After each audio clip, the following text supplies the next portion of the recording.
बेखौनो आं सासे बिमा जानानै जोबोद दुखु मोनदों। फेसबुकाव नुनानै गाबनो ओंखारदों आङो। मैयासो आङो मोनसे बेंटल आनसलिक दुलाराय बर' फरायसा आफादनि बिथांमोना जे जि डिसिसन लादों आंबो बेयाव सापर्ट दं। सासे बिमा जानानै जोङो 12 बोसोर आङो फरायसा आफादनि खुगानिफ्राय मिथिनो मोनदों जे 11 बोसोर जानो 1 मास ना मा नांबावगौ। दा बेखौ खोनानानै ओरैबायदि दुखु मोनदों मेगनाव मोदै। मानो होनबा जोंहाबो फिसा हिनजाव दङ। जों जोबोद दुखु मोनो जे बेफोरबायदि जाथाय जानायखौ जोङो दिनै एसे गाबोन एसे थाखा फैसा गोनां गिदिर गोलाव होननानै आगारबाय थायोबा दिनै सोरनिबा फिसाया जादों गाबोन जोंनि फिसायाबो जागोन। बेनिखायनो जोङो बिनि सायाव गोख्रों एक्सन लानांगौ। जेरैबायदि आयेन दा जोंहा गोख्रों आयेन लादों।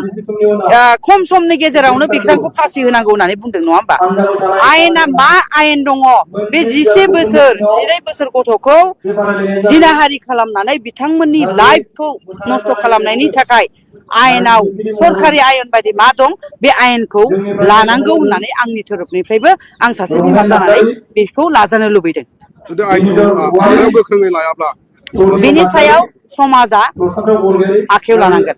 मानो होनबा समाजा जोंनि हारिया समाजानो बेफोरनि सायाव जोंनि बिमाफ्रा गसंख्रांनांगोन। सासे 12 बोसोर होननाय लोगो लोगो बेयो जेबो साननो हनो रोङि।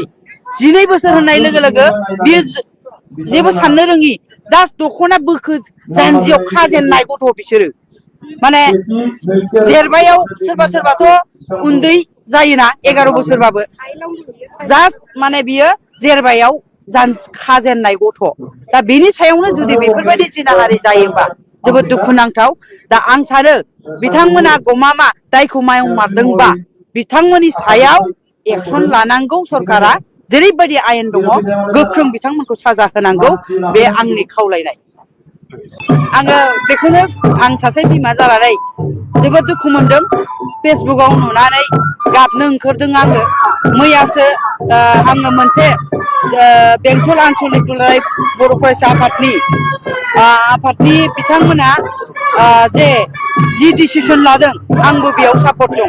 सासे बिमा जानानै जोङो 12 बोसोर आङो फरायसा आफादनि खुगानिफ्राय मिथिनो मोनदों जे 11 बोसोर जानो 1 मास ना मा नांबावगौ।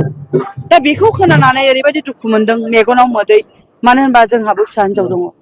जों जोबोद दुखु मोनो जे बेफोरबायदि जाथाय जानायखौ जोङो दिनै एसे गाबोन एसे थाखा फैसा गोनां गिदिर गोलाव होननानै आगारबाय थायोबा दिनै सोरनिबा फिसाया जादों गाबोन जोंनि फिसायाबो जागोन। बेनिखायनो जोङो बिनि सायाव गोख्रों एक्सन लानांगौ। जेरैबायदि आयेन दा जोंहा गोख्रों आयेन लादों। खम समनि गेजेरावनो बिक्रांखौ फासि होनांगौ होननानै बुंदों नङा होमबा? आयेना मा आयेन दङ? बे 12 बोसोर 12 बोसोर गथ'खौ जिनाहारि खालामनानै बिथांमोननि लाइफखौ नस्थ' खालामनायनि थाखाय आयेनाव सरखारि आयेन बायदि मा दं बे आयेनखौ लानांगौ होननानै आंनि थोरोबनिफ्रायबो आं सासे बिमा जानानै बेखौ लाजानो लुबैदों।